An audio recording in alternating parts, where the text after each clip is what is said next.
Hello everyone, welcome to our YouTube channel JK latest info. तो आज Indian history की बात करें, नेक्स्ट लेक्चर आपके सामने लेकर आए हैं, लेक्चर नंबर 4। इससे पहले की वीडियोस देखना चाहते हो, आपको प्लेलिस्ट मिलेगी हमारे चैनल पर इंडियन हिस्ट्री वाली, वहाँ पे जाके आप बाकी वीडियोस देख सकते हो। मॉडर्न इंडिया की बात करें, अभी तक की 3 वीडियोज़ में हमने क्या देखा। सबसे पहले 2 पार्ट में तो हमने ये समझा था कि किस तरह से यूरोपियंस जो हैं वो इंडिया में एंट्री कर चुके थे। पहले 2 पार्ट्स में तो हमने सिर्फ वही सब पढ़ा था, और थर्ड पार्ट था हमने वहाँ पर देखा था कि यूरोपियंस आपस में कैसे झगड़ रहे थे। जैसे इंग्लिश की बात करें, ब्रिटिश की बात करें, डच को कैसे हटाया था, फ्रेंच को कैसे हटाया था, वो सब बातें हमने डिस्कस करी थी अभी तक के 3 वीडियोज़ में। और वहाँ से बहुत सारे क्वेश्चन आपके बनते हैं और बहुत ज़्यादा इंपॉर्टेंट सेशन वो रहने वाले हैं। जब हम MCQ डिस्कस करेंगे आपको अपने आप समझ आ जाएगा। आज के जो पार्ट रहने वाला है, यहाँ पर हम ये डिस्कस करने वाले हैं कि जो ब्रिटिशर्स थे, क्योंकि हमने देखा कि ब्रिटिशर्स की हुकूमत आ चुकी थी, अब वो इंडिया की बात करें, इंडिया वालों से किस तरह से झगड़ रहे थे, किस तरह की ट्रीटी साइन हुई थी। आज की वीडियो में हमने सिर्फ इतना सा पार्ट पढ़ना है। और आज की जब वीडियो की हम बात करते हैं, यहाँ पे ज़्यादा कुछ याद रखने वाला आपके लिए है नहीं, बस इतना ही याद रखना है। कोई बैटल हुई थी तो वो बैटल कब हुई थी और वो किस ट्रीटी से ख़त्म हुई थी, कौन सा ईयर था, बस आपको सिर्फ इतना ही याद रखना आज की इस पूरी वीडियो में। जिसके पहले 3 पार्ट थे, अगर अभी तक वो नहीं देखें तो वो जाके ज़रूर देख लेना, आपके लिए इंपॉर्टेंट रहने वाला सब कुछ। और बाकी अगर वीडियो अच्छी लगेगी तो शेयर ज़रूर करना, सभी स्टूडेंट्स को इस वीडियो को पहुंचाना। किसी भी एग्जाम की तैयारी कर रहे हो, आपके सब कुछ काम आने वाला है। यहाँ पर बात करते हैं, सबसे पहले हम बात करते हैं बंगाल के साथ क्या हो रहा था। जब ब्रिटिशर्स यहाँ पर थे, बंगाल के साथ क्या क्या होता है वो डिस्कस कर लेते हैं। यहाँ पर देखो 1717 में क्या होता है। 1717 की बात करें, मुर्शिद कुली खान की बात करें, इसे बंगाल का सूबेदार नियुक्त कर दिया जाता है। करता कौन है? फारूक शियार। हमने पढ़ा था लास्ट की वीडियो में, फारूक शियार के बारे में फरमान जारी करा गया था, जिसमें बताया था ब्रिटिशर्स के बारे में कि ये टैक्स फ्री ट्रेड वगैरह करेंगे, और भी कई तरह की बातें थी उनके सामने रखी गई थी अंग्रेज़ों के फेवर में। क्योंकि तब तक औरंगज़ेब की डेथ हो चुकी थी 1707 में, और औरंगज़ेब की डेथ के बाद मुगल एम्पायर वीक पड़ चुका था, और फारूक शियार की हालत क्या की थी हमने वो डिस्कस कर लिया था लास्ट वाली वीडियोज़ में। तो फरमान जारी किया था, उसी फारूक शियार की बात करें। 1717 में मुर्शिद कुली खान को बंगाल का सूबेदार नियुक्त कर लिया था। अब उसको ये सीक्वेंस चलती आ गई, फिर शुजाउद्दीन आता है, फिर सरफराज खान आता है। लेकिन जब ये गवर्नर बन रहे होते हैं ना, उस टाइम पे अलीवर्दी खान जो है उसकी मर्जी होती है कि बंगाल का सूबेदार तो मुझे बनाया जाना चाहिए, मैं उसके क्या काबिल हूँ, मुझे बनना है। ये बन गया, चल ठीक है कोई चक्कर नहीं, इसके बाद मैंने बनना है। लेकिन उसको बेटा सरफराज खान भी बन गया। अब भाई इसने रिवॉल्ट करना कि मैं तो कब से खड़ा हूँ लाइन पे कि मैंने बनना है बंगाल का सूबेदार, मुझे बनाया नहीं जा रहा, कभी कोई आ रहा है कभी कोई आ रहा है, तो मैं कहाँ जाऊँगा। तो अलीवर्दी खान इस टाइम पे क्या करता है, सरफराज खान को मार देता है। अलीवर्दी खान की बात करें तो सरफराज खान को मार दिया, तो आगे वो खुद, जब ये इसको मारता है ना, उस टाइम पे डिप्टी गवर्नर होता है, डिप्टी सूबेदार होता है, मारने के बाद खुद सूबेदार यहाँ पे बन जाता है। अब हमने अलीवर्दी खान की बात की, जब अलीवर्दी खान इसको मारते हैं ना, सरफराज खान को खुद सूबेदार बन जाता है। अब अलीवर्दी खान के दिमाग में यह था कि चाहे फारूक शियार की बात करें, फरमान वगैरह जारी किया था, टैक्स फ्री ट्रेड वगैरह करना है, कोई इशू नहीं है। लेकिन जब ये सब बातें हुई थी ना, तब जो अगर हम बात करें बंगाल अलग था, अब बंगाल अलग है, वो प्रोविंस में बन चुका अलग अलग। तो अब ऐसा नहीं चलने वाला कि जो अंग्रेज़ यहाँ पे आ रहे हैं वो फ्री में ट्रेड करेंगे, ऐसा कुछ नहीं रहने वाला। पुरानी बातें गई, अब आपको टैक्स वगैरह देना पड़ेगा, ट्रेड वगैरह करना है। तो ये रिवॉल्ट भी करता है, छोटे मोटे रिवॉल्ट भी करता है। फिर उसके बाद कौन आता है? सिराज उद दौला आता है। सिराज उद दौला भी सेम सोच होती है कि भाई अब तो यहाँ पे अगर ट्रेड वगैरह करना है, तुम बड़े मज़े से ट्रेड कर रहे हो, टैक्स फ्री ट्रेड कर रहे हो, जो हमारे यहाँ के लोकल बंदे वगैरह तुमने जीना हराम कर दिया हुआ है, उन पे कंपटीशन ही कुछ रखा हुआ है, तुम इतने मज़े इनकम वगैरह जनरेट कर रहे हो, जो लोकल ट्रेडर है वो कुछ नहीं कर पा रहा है। तो ये सिराज उद दौला क्या करता है, फाइनली 1756 में अपने कई सारे सैनिक उठा के ले जाता है साथ में, और कासिम बाज़ार में जो फैक्ट्री होती है अंग्रेज़ों की, उस फैक्ट्री को सीज़ कर देता है। कासिम बाज़ार की फैक्ट्री को सीज़ कर दिया किसने? सिराज उद दौला ने 1756 में सीज़ कर दिया फैक्ट्री को। अब कासिम बाज़ार की फैक्ट्री को सीज़ कर दिया, वहाँ पे फोर्ट में, किले में क्या करता है, जितने भी अंग्रेज़ वहाँ पे होते हैं, चाहे वो वुमेन्स हो, चाहे औरतें हो, चाहे बच्चे हो, जो मर्जी हो, सबको तकरीबन ऐसा कहा जाता है, एक इंसिडेंट है, ब्लैक होल का इंसिडेंट कहा जाता है। उसके तहत क्या करता है, यहाँ पे जब वो सीज़ करता है फैक्ट्री को, तो वहाँ पे कई सारे को कहते हैं ना कैदी बना देता है। उसमें औरतें भी बच्चे भी होते हैं। एक कमरा होता है कोई 18 फुट कुछ ऐसे करके, कुछ हाइट वगैरह डायमेंशन दी होती है, उसकी छोटा सा कमरा होता है, उसमें 150 लोगों को डाल दिया जाता है। और अगले दिन 24 घंटे के बाद जब उसको खोला जाता है ना, उस कमरे में एक छोटी सी विंडो होती है, खिड़की होती है, बस बाकी कुछ नहीं, वहाँ पे पूरी तरह से लॉक रहता है दरवाज़ा वो वाला। अब सफोकेशन से इतने से कमरे से इतने सारे लोग घुसाए हुए वहाँ पे, तो वैसे ही मर जाएंगे। नेक्स्ट जो कमरा खोला जाता है उसमें कोई 150 में से कोई 20-25 लोग ही बच पाते हैं, बाकी सबके सब मरे होते हैं वहाँ पे।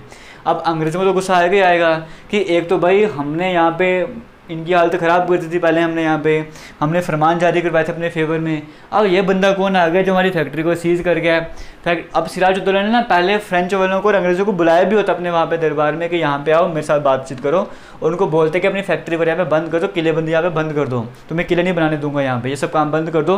फ्रेंच तो मान जाते हैं, अंग्रेज तब भी नहीं मानते हैं। उसके बाद फिर जो है ये कासिम बाजार में रेड वगैरह डालकर फैक्ट्री को सीज करता है और ब्लैक होल का इंसिडेंट होता है। अंग्रेज़ तो चुप रहेंगे नहीं, फिर अंग्रेज़ भी रिटेलिएट करते हैं, तो वो भी अच्छा खासा अटैक करते हैं यहाँ पे। फिर जब अच्छा खासा अटैक करते हैं, वो जनवरी के करीब होता है, 1757 की बात कर रहे हैं। 1756 में कासिम बाजार वाला इंसिडेंट हुआ। 1757 के जनवरी में स्टार्टिंग में ही जो है ट्रीटी ऑफ अलीनगर साइन करी जाती है, जहाँ पर क्या होता है अंग्रेज़ बुरी तरह से यहाँ पे इनको हरा देते हैं यहाँ पे। अब उसमें होता क्या है, ट्रीटी ऑफ अलीनगर साइन होती है कि भाई शांति समझौता किया जाएगा, जो भी टेरिटरी छीनी वगैरह एक दूसरे को लौटा देते हैं। लेकिन उसके बाद अंग्रेज़ों को पता होता है भाई कि चल ये ट्रीटी तो हो गया है, लेकिन जब तक सिराजुद्दौला है ये तो हमारे फेवर में नहीं है, तो इसको भाई पीछे करना पड़ेगा, इसको यहाँ से हटाना पड़ेगा। क्योंकि इसको ये भी कहा जाता है कि तुम ऐसे ट्रीटी वगैरह साइन करो, तुम किसी को साथ वगैरह नहीं दोगे, जब भी हमें लड़ाई वगैरह होगी हमारा साथ वगैरह दोगे, इस तरह की बातें करी जाती हैं। सिराजुद्दौला मानता नहीं है, तो अंग्रेज़ों को समझ आ गया था भाई ये काम ख़राब करने वाला है, इसे रास्ते से हटाना पड़ेगा। ये 1757 स्टार्टिंग की ट्रीटी साइन होती है, लेकिन उसी ईयर में 1757 की बात कर रहे हैं, 23 जून 1757 को क्या होता है, बैटल ऑफ प्लासी होती है। बैटल ऑफ प्लासी में क्या होता है, रॉबर्ट क्लाइव की बात करें, वो क्या करते हैं यहाँ पे सिराजुद्दौला को हरा देता है। अब आपको याद क्या करना है, अभी तक ये बंगाल की जो हमने कहानी पढ़ी इसमें आपको याद क्या करना है, सिर्फ बैटल ऑफ प्लासी को अच्छे से याद रखना आपने, या फिर ये भी याद रखना कि ब्लैक होल का इंसिडेंट किसके कारण हुआ था, सिराजुद्दौला के कारण हुआ था, कासिम बाजार की फैक्ट्री को सीज किया था। सबसे इंपॉर्टेंट है battle of Plassey. Battle of Plassey कब हुई थी, 23 जून 1757 को। पूरी एग्जैक्ट डेट आपको याद करने की, बैटल ऑफ प्लासी कब हुई थी और किसके बीच में हुई थी, रॉबर्ट क्लाइव के बीच में हुई थी और सिराजुद्दौला के बीच में हुई थी, ये भी आपको याद रखना है, ठीक है। अब इसमें क्या होता है, सिराजुद्दौला हार जाता है। अब हारने का एक बड़ा कारण ये होता है कि धोखा मिलता है। अगर धोखा ना मिला होता तो हो सकता है कि आज हिस्ट्री थोड़ी सी अलग होती, लेकिन वहाँ पे थोड़ा सा धोखा मिल गया होता, धोखे के कारण सिराजुद्दौला यहाँ पे हार जाता है। धोखा किस तरह से मिलता है, सिराजुद्दौला की बात करें, अब आपको अंग्रेज़ों को पता था ना वो क्या करते थे, डिवाइड एंड रूल, फूट डालो और शासन करो, ये काम वो करते थे। तो यहाँ पे क्या करते हैं, मीर जाफ़र की बात करें, मीर जाफ़र एक कमांडर होता है, जो अगर हम बात करें सिराजुद्दौला की आर्मी में कमांडर होता है मीर जाफ़र। उसको अंग्रेज़ बोलते हैं कि एक तो रिश्वत वगैरह देते हैं, दूसरा ये बोलते हैं कि हम क्या करेंगे, तुझे हम आगे गवर्नर वगैरह बना देंगे, नवाब वगैरह बना देंगे, तुन्हें हमारा साथ वगैरह देना है। तो जब लड़ाई होती है, जब ये रॉबर्ट क्लाइव से लड़ाई करने के लिए सिराजुद्दौला निकलता है, देखता है कि भाई मेरा एक तो कमांडिंग ऑफिसर यहाँ पर नहीं है, लड़ाई में नहीं है, कमांडिंग ऑफिसर तो बाकी टीम वगैरह क्या जाएगी वहाँ पे, तो एक टुकड़ी तो वहाँ से गायब होती है, तो वैसे बंदे का कॉन्फिडेंस खत्म हो जाता है। तो इस लड़ाई में वो क्या करता है, वो पार्टिसिपेट नहीं करता है, मीर जाफ़र लड़ाई करने जाता ही नहीं है वहाँ पे, इस तरह से धोखा देता है उसको, ठीक है। तो यहाँ पर क्या होता है, सिराजुद्दौला जो हार जाता है। अब सिराजुद्दौला हार गया तो मीर जाफ़र खुश कि भाई अब मुझे नवाब वगैरह बना देंगे, मुझे गवर्नर सूबेदार बना देंगे वहाँ का। तो अंग्रेज़ वही करते हैं, मीर जाफ़र को क्या करते हैं, सूबेदार बना देते हैं। लेकिन मीर जाफ़र को तो बना दिया, लेकिन जो वो सोच के निकला था वो तो होता नहीं है, क्योंकि मीर जाफ़र की बात करें होता तो है यहाँ का, इसको बना तो देते हैं ना, नवाब बंगाल वगैरह का सूबेदार बना देते हैं, बट होता क्या, ये अंग्रेज़ों के अंडर ही होता है, क्योंकि अंग्रेज़ों ने बनाया हुआ ना, वो अपने हिसाब से काम करवाते हैं। ये सिर्फ नाम का वहाँ बैठा हुआ है, अपनी मर्ज़ी से कुछ नहीं कर सकता, जो अंग्रेज़ बोलेंगे वही करना पड़ेगा। तो धीरे धीरे इसको सब समझ आ जाता है, ये भी टेंशन में पड़ जाता है, और धीरे धीरे इसको फोर्सफुली फिर बाद में क्या होता है, मीर कासिम को वो गद्दी पे बिठाना पड़ता है। अब मीर कासिम स्टार्टिंग में तो खुश होता है, बाद में अंग्रेज़ उसकी भी हालत ख़राब कर देते हैं कि भाई ये टैक्स नहीं देंगे, वो टैक्स नहीं देंगे, तुझे मुझे ये पैसे देना पड़ेगा, वो पैसे देना पड़ेगा, हालत ख़राब करते। तो मीर कासिम भी अगेंस्ट होने की ट्राई करता है। तो उसके बाद होती है battle of Buxar. Battle of Buxar कब होती है, 1764 में। बंगाल के केस में दो बातें याद रखनी है, बैटल ऑफ प्लासी 23 जून 1757 को और बैटल ऑफ बक्सर 1764 को। वो हुई रॉबर्ट क्लाइव और सिराजुद्दौला के बीच में। बैटल ऑफ बक्सर की बात करें, जो मीर कासिम था ना, ये मीर कासिम अपने साथ शुजाउद्दौला और शाह आलम सेकंड, इनको आपस में मिला दे, दूसरी टेरिटरी के होते हैं, क्योंकि ये भी अंग्रेज़ों के खिलाफ होते हैं।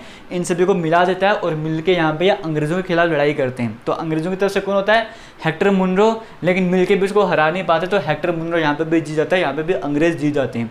दो लड़ाइयाँ इंपॉर्टेंट है बंगाल के केस में, बैटल ऑफ प्लासी और बैटल ऑफ हमारे पास बक्सर आ गई। एक 1757 में हुई, एक 1764 में हुई, दोनों आपको याद रखनी है। अब ये भी याद रखना किस किस के बीच में हुई, वो भी आपको याद रखना पड़ेगा। छोटी सी वीडियो आज की, इतना तो आपको याद करना पड़ेगा। बैटल ऑफ ये प्लासी वगैरह कंप्लीट हो गई, आगे चलते हैं, बंगाल का सिस्टम खत्म करते हैं। अब हम चलते हैं मैसूर वाली साइड। मैसूर की बात करें, यहाँ पे भी अंग्रेज़ों के बीच में, इनके बीच में लड़ाई होती है। फर्स्ट एंग्लो मैसूर वार की बात करें कब होती है, ये 1766 से लेकर 1769 तक चलती है। अब इसमें होता क्या है, हैदर अली की बात करें और ब्रिटिश की यहाँ पे लड़ाई होती है, बट यहाँ पे हैदर अली जो है जीत जाता है, बुरे तरीके से यहाँ पे ब्रिटिश को हराया जाता है। हैदर अली जो है वो बुरे तरीके से ब्रिटिश को यहाँ पे हरा देता है और ट्रीटी ऑफ मद्रास यहाँ पे साइन होती है 1769 में। उसके बाद जो फर्स्ट एंग्लो मैसूर वॉर है वो ख़त्म होती है।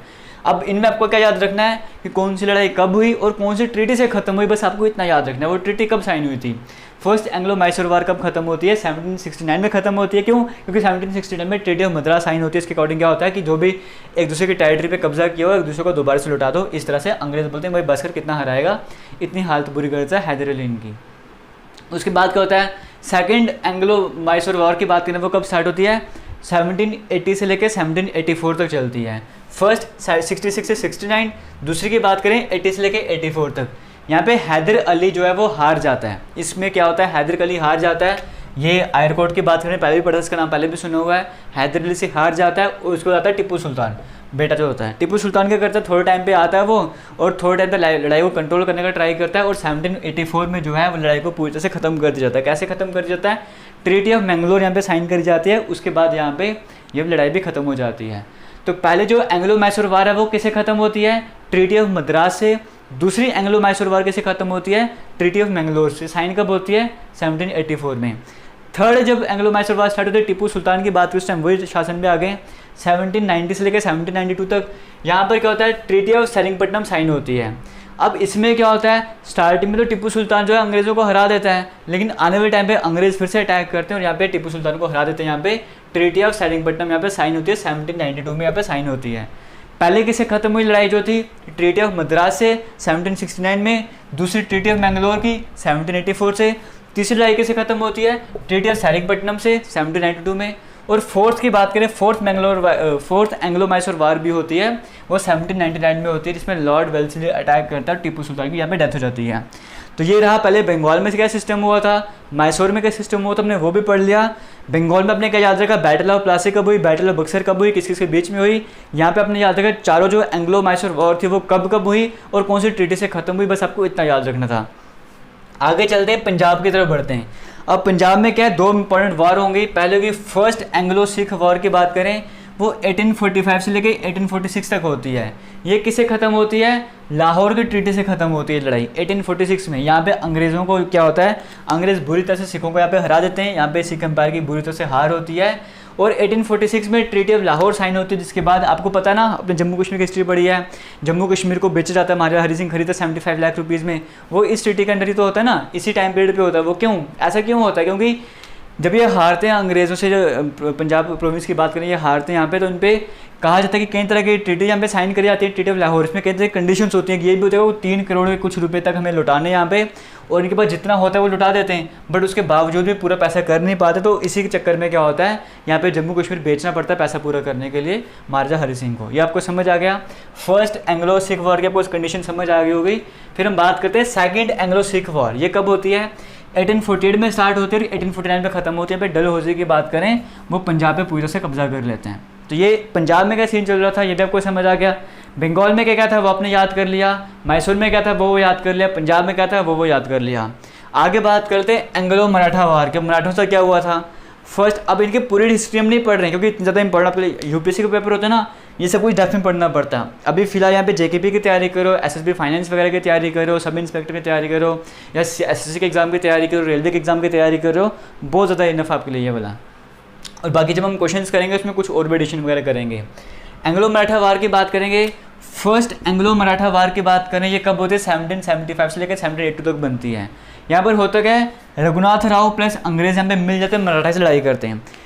फिर से अंग्रेज़ यहाँ पे वही काम करते हैं। रघुनाथ राव की बात करें, काफ़ी टाइम से वेट कर रहा था मुझे पेशवा बनना है, पेशवा बनना है मुझे, ठीक है, काफ़ी टाइम से वेट करो तो बन नहीं पाता बेचारा। तो अंग्रेज़ों को दिखता कि भाई इसको ये चाहिए तो इसको साथ में मिला लेते हैं ये, या अंग्रेज़ों की डील वगैरह करते हैं, अंग्रेज़ मान जाते हैं और मराठों के अगेंस्ट यहाँ पे लड़ाई वगैरह करते हैं।